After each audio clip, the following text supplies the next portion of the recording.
जाति, आय, निवास, छोटा से बड़ा कोई काम आपको करना हो, आपको पैसा टेबल पर कैसे ही काम कराना है, इसके शहर तो नली गली के सफाई में भी पैसा लग रहा है, उससे ज़्यादा और उससे ज़्यादा और क्या होगा? ये कैसे सुधरेगा भ्रष्टाचार वाला जो मुद्दा है? भ्रष्टाचार जब व्यवस्था बदलेगा तो अपने आप भ्रष्टाचार सुधर जाएगा। व्यवस्था परिवर्तन होगा इस बार व्यवस्था परिवर्तन होगा, इसलिए व्यवस्था आप परिवर्तन। भ्रष्टाचार पर आरोप लगा रहे हैं। नीतीश कुमार को विकास शासन बाबू के नाम से जाना जाता है। देखिए हम लोग नीतीश कुमार जी को भ्रष्टाचारी कभी नहीं करते और नीतीश जी कभी भ्रष्टाचारी है नहीं तो फिर भ्रष्टाचार कहाँ से है? नीतीश जी के जो अगल बगल जितने लोग घिरे हुए हैं, उनके कैबिनेट के जो लोग हैं, उनके मंत्रिमंडल के जो लोग हैं, नीतीश जी के जो स्वास्थ्य की स्थिति है उस स्थिति का लाभ उनके कैबिनेट के लोग उठा रहे हैं। और बिहार की याद आ रहा है किसान जी जो खूब आरोप लगाए हैं बड़ा मंगल पांडे, दिलीप जायसवाल, सम्राट चौधरी, संजय जायसवाल जैसे तमाम नाम सामने आए हैं। तो क्या इन आरोपों का आधार बना रहे हैं आप? नहीं, हम किसान जी आरोप कभी नहीं लगाए। किसान जी भ्रष्टाचार का तो आरोप लगाया, अशोक चौधरी पर भी लगाया है। हकीकत बताए हैं, वो आरोप नहीं है, हकीकत है। हकीकत है वो हकीकत है जो बिहार के लोगों को बता रहे हैं कि किस तरह से बिहार के लोगों को लूट करके अधिकारी मंत्रियों का जेब भर रहे हैं। तो हकीकत को वो बता रहे हैं। और आपके हाथ में आ गया है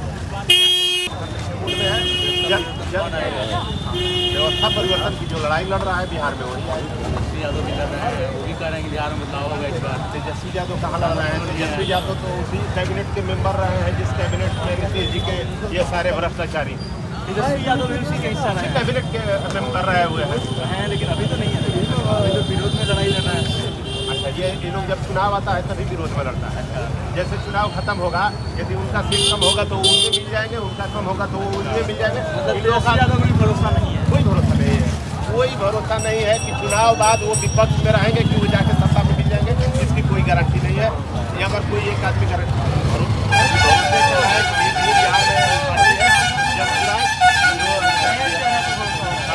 नए चेहरा, बिहार के लोग नया चेहरा को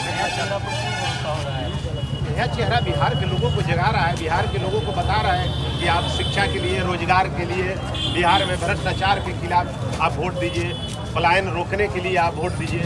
मुद्दे की राजनीति कर रहा है, चोरी और गाली की राजनीति नहीं कर रहा है। बाकी जो एनडीए और इंडिया 2 गठबंधन बिहार में काम कर रहा है, एक चोरी की राजनीति कर रहा है, एक गाली की राजनीति कर रहा है।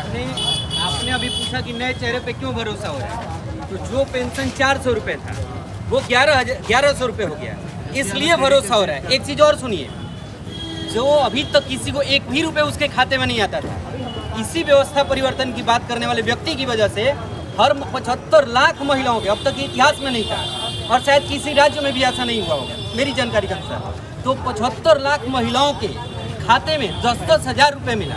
तो सोचिए, जो व्यक्ति सत्ता में नहीं है इसके बावजूद इस तरह का परिवर्तन करता है।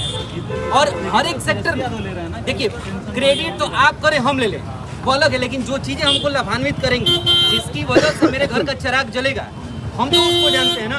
तो इसके वजह से अभी जो भैया ने कहा कि व्यवस्था परिवर्तन की जो बात करेगा वही सत्ता पे राज करेगा, तो व्यवस्था परिवर्तन की बात करने के कारण ही 75 लाख महिलाएं आज 10,000 वाली हो गई। तो यही है कि जो व्यवस्था परिवर्तन की बात करेगा हम उसी के साथ जाएंगे।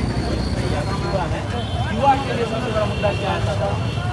लिए सबसे बड़ा मुद्दा स्वरोजगार के लिए उसको संसाधन नहीं है। मैं सरकारी नौकरी का बहुत वकालत करता नहीं हूँ, कारण है कि सरकारी नौकरी, मान लीजिए आपकी सैलरी 50,000 है, तो वो एक समय तक 50,000 ही रहेगी और आपका खर्च हर दिन बढ़ता जा रहा है। इस स्थिति में आप 50,000 लेकर के दिव्यांग या विकलांग की श्रेणी में, इससे ज़्यादा कुछ है नहीं। लेकिन एक तरह से सरकारी नौकरी उस व्यक्ति को करना है जिसकी महत्वाकांक्षा बहुत ऊंचा नहीं है, या फिर उसकी महत्वाकांक्षा सिर्फ ये है कि मैं सिस्टम में जाकर के सिस्टम को सुधारने का प्रयास करता हूँ। लेकिन अपने यहाँ जो सरकारी नौकरी के लिए लोग ललायित हैं, उसके पीछे ये सोचते हैं कि सैलरी के नीचे कितना आता है।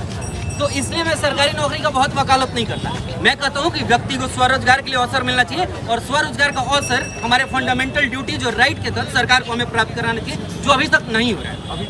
आप एक उदाहरण देता हूँ आपको कि अभी जैसे कॉलेज के लिए 4-4 लाख रुपए मिलता है, कि उच्च शिक्षा के लिए 4 लाख दे रहे हैं, लेकिन वो 4 लाख कब मिलता है? जब बच्चा अपना पहले सेमेस्टर का फी दे चुका होता है तब मिलता है। अब बताइए, हम पहले सेमेस्टर का फी जब दे ही नहीं पाएंगे तो हम कॉलेज में दाखिला लेंगे कैसे? इस तरह से इस 4 लाख रुपए का फायदा कौन उठाता है?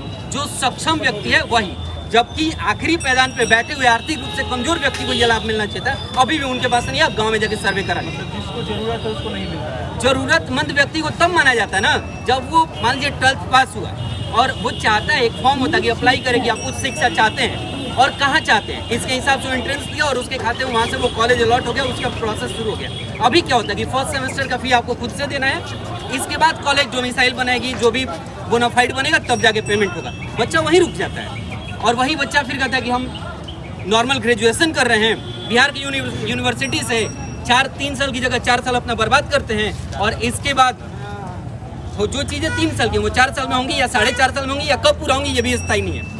इसके बाद वो धीरे धीरे सिस्टम में आता है सरकारी नौकरी के, और सरकारी नौकरी में आता है वो अपने मेधा के साथ साथ, लेकिन मेधा से इतना खिलवाड़ होता है कि वही व्यक्ति 10 वर्षीय योजनाओं में जुट जाता है और फिर धीरे धीरे अपने गाँव की तरफ भी नहीं जा पाता है, कारण कि लोग उससे उम्मीदें लगाए हैं। माता उसकी उम्मीदें लगाई, मेरा बेटा जब अच्छे नौकरी पे जाएगा तो मेरे लिए साड़ियाँ खरीदेगा, क्योंकि उन्होंने अपने पूरे जीवन की दुर्दशा को देखा है। तो वो दुर्दशा तो माँ की सुधार नहीं पाया, फिर बच्चा अपने आप में मानसिक रूप से कुंठित हो गया और वही बच्चा समाज के लिए धब्बा हो जाता है। तो इस तरह से बिहार के जो व्यक्तिगत या बौद्धिक पलायन कहिए या फिर बौद्धिक कुंठा कहिए, इसके जिम्मेदार भी जो सत्ता में बैठे हुए लोग हैं वही हैं। वो युवा कुंठित युवा किसकी ओर देख रहा है? अभी मैंने एक लाइन में आपको कहा, जो परिवर्तन की बात करेगा वही सत्ता पे राज करेगा।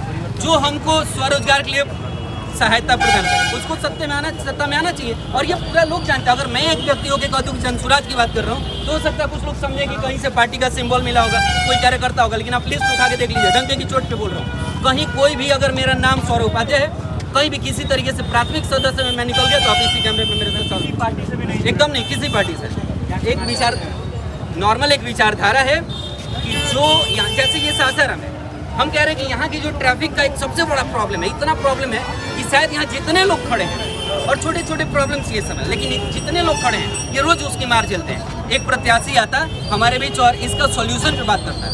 अभी पिछले बार जो विधायक किए थे इस सॉल्यूशन पे बात करने के लिए आते, लेकिन उनको 5 साल में जाम दिखाई नहीं, क्योंकि वो जिस दिन निकलते हैं तो स्कॉट की गाड़ी आगे आगे निकलती है, वो भीड़ खाली करा देती है। अभी मुख्यमंत्री जी आते, पूरा शहर एक दिन के लिए जाम था, बंद था।